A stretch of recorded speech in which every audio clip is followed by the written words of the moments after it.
Ils ont tous connu un virage numérique flamboyant au cours de l'année 2020, la nouvelle offre de services, la mise en place, la création de nouveaux produits. Est-ce qu'ils étaient tous prêts à cette nouvelle réalité virtuelle ou ça a accéléré un peu leur projet? On leur demande aujourd'hui, on reçoit les finalistes de la catégorie commerce de détail.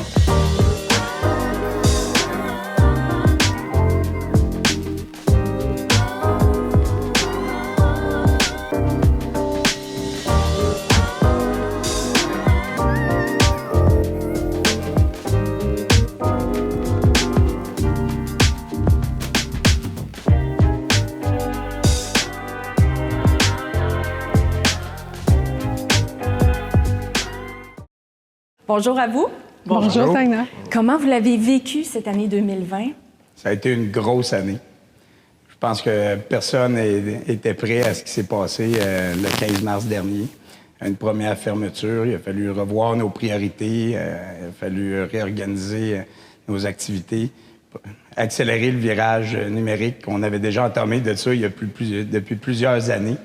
Si on n'avait pas entamer ce virage-là, je pense qu'on n'aurait pas été prêt puis on n'aurait pas eu autant de succès aujourd'hui. Ameublement Tanguay, ça existe depuis plus de 60 ans. Foncer dans le virtuel comme ça, c'est un gros changement, ça marque l'histoire. C'est un gros changement dans le commerce de détail, surtout dans notre industrie. On a tout le temps eu une vision magasin, des entreprises très traditionnelles. On se bat contre des géants, aujourd'hui des dot-com, des nationaux, des multinationales. Investir dans le web, ça prend du temps, ça prend des ressources. C'est une nouvelle ère complète, de l'intelligence artificielle, des différents processus, mais somme toute, avec l'équipe qu'on a, on a fait un très beau succès. Génial. Pour vous, Jonathan, comment ça s'est passé 2020? Bien, nous, ça a été une excellente année. Contrairement à plusieurs entreprises, on était déjà 100% dans le e-commerce. Puis avec la pandémie au niveau mondial, nous, notre clientèle, c'est déjà à l'international, ça vise les travailleurs autonomes et les petites entreprises. Donc, avec la pandémie, jamais il y a eu autant de gens qui ont perdu leur emploi. Parmi ces gens-là, il y a des gens qui rêvaient d'être en affaires, qui avaient des raisons de ne pas le faire. Donc, jamais il y a eu autant de gens qui ont décidé de dire « je crée mon emploi, je crée mon entreprise ». Donc, ça a tiré les ventes de l'entreprise vers le haut pour atteindre des niveaux jamais atteints par l'entreprise auparavant. Donc, c'est certain que ça nous a donné le vent dans les voiles, là. Je crée mon entreprise, je deviens entrepreneur. Ça veut aussi dire je crée mon site web et Exact. c'est votre spécialité. Oui. Nous, ce que j'aime dire, c'est qu'on est un coffre à outils pour les petites entreprises et les travailleurs autonomes. Donc, on est Novaxis Solutions, humblement, c'est une petite entreprise dans un marché, un univers mondial. On se bat contre des entreprises parfois 1000 fois plus grosses que la nôtre. Dans notre coffre à outils, on a un éditeur de site web qui s'appelle WebSelf. Notre principal compétiteur sont Wix et GoDaddy, des noms que les gens connaissent bien. On a une application aussi de création de logos et images de marque en ligne. Donc, on se bat contre des joueurs comme Canva, là, qui sont des noms bien connus. Wix aussi, un éditeur de site web. Donc, on est une petite entreprise 100% québécoise. On est un peu plus de 20 employés, puis on se bat contre des géants mondiaux. On réussit à bien tirer notre épingle du jeu. Puis, on souhaite continuer à faire croître l'entreprise puis profiter du momentum qui est positif, là. Est-ce que ça fait peur, les géants de ce monde? Oui. Oui, c'est sûr que c'est un bon défi. Puis, tu sais, mon équipe, l'équipe à Québec, c'est vraiment une gang de gens ultra motivés qui n'ont pas peur de se battre contre plus gros qu'eux. Donc ça, c'est vraiment stimulant. C'est des beaux défis à tous les jours, hein. Même si c'est pas facile tous les jours. Il n'y a jamais rien de rose, jamais rien de facile. Non, exactement. Mais c'est de là qu'on retire toute la fierté. Quand on se couche le soir, on se dit une autre belle journée de passée. Exactement. Hélène, comment on a vécu 2020? Ça a été difficile pour le côté service, bien sûr. On a dû fermer les succursales. Par contre, le côté innovateur de Paricar a fait que la pandémie nous a été quand même un élément déclencheur au succès qu'on vit maintenant. Pourquoi? Bien, il y a 4 ans, on avait eu la vision d'avoir un e-com. Donc, depuis 4 ans, on travaille à bâtir l'équipe marketing et vraiment bâtir autour de la vente en ligne. C'est ce qui nous a permis, je dirais, de se démarquer cette année. ça nous a permis d'être prêts. L'an dernier a été une très belle année, mais c'est sûr qu'avec la pandémie, ça l'a propulsé vraiment les ventes en ligne. On a des belles marques comme Kerastase, Esthederm, qui sont peu disponibles, mais très connues.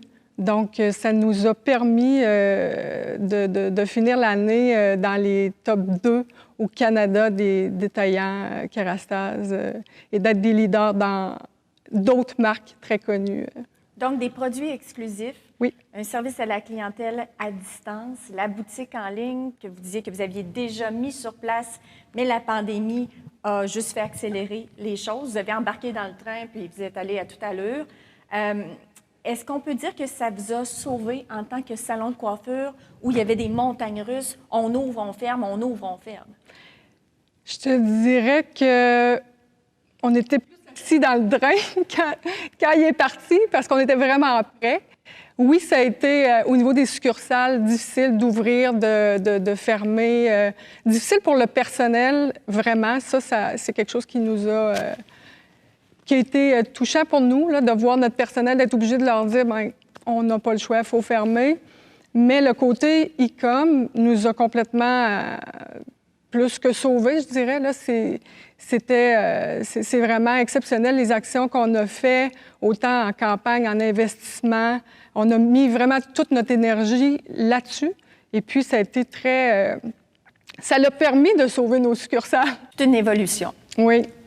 Et pendant la pandémie, on inspire, on expire avec Amélie.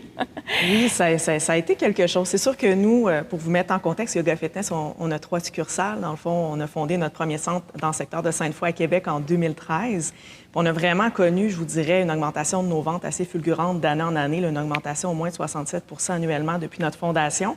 Donc, juste avant la pandémie, on recevait dans nos 3 succursales de Québec et Lévis 20 000 visiteurs par mois. Premier confinement, on a dû faire une réunion de direction d'urgence. Nous, ça faisait 2 ans, dans le fond, qu'on se disait « faut aller en ligne ». On n'a pas le choix de créer une plateforme en ligne. C'était vraiment un rêve qu'on avait. On était vraiment en grosse pandémie, là. C'était quand même quelque chose. On a appelé nos clients qui faisaient de la vidéo, puis nos clients s'est déplacé, il nous a vraiment aidés, puis on a parti ça tout de suite le lendemain matin. Donc, c'est sûr que chez Yoga Fitness, on est reconnu pour être ambitieux. On a vraiment beaucoup d'ambition. C'est pas une plateforme en attendant. En 1 an, on a tourné presque 600 cours. L'idée avec cette plateforme-là en ligne, c'est vraiment de devenir le leader francophone dans le monde.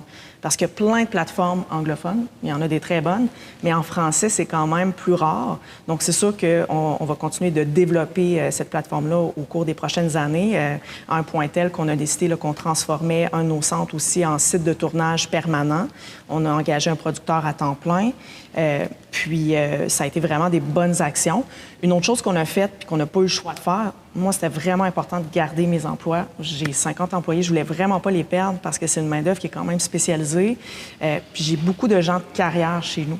Donc c'est ça. Il y a eu vraiment 2 grosses actions au jour 1 du premier confinement, c'est-à-dire lancer officiellement la plateforme Yoga Fitness, tout mettre en œuvre pour que ce soit un succès autant d'un point de vue ressources humaines que d'un point de vue financier. Donc, on a vraiment investi beaucoup de sous.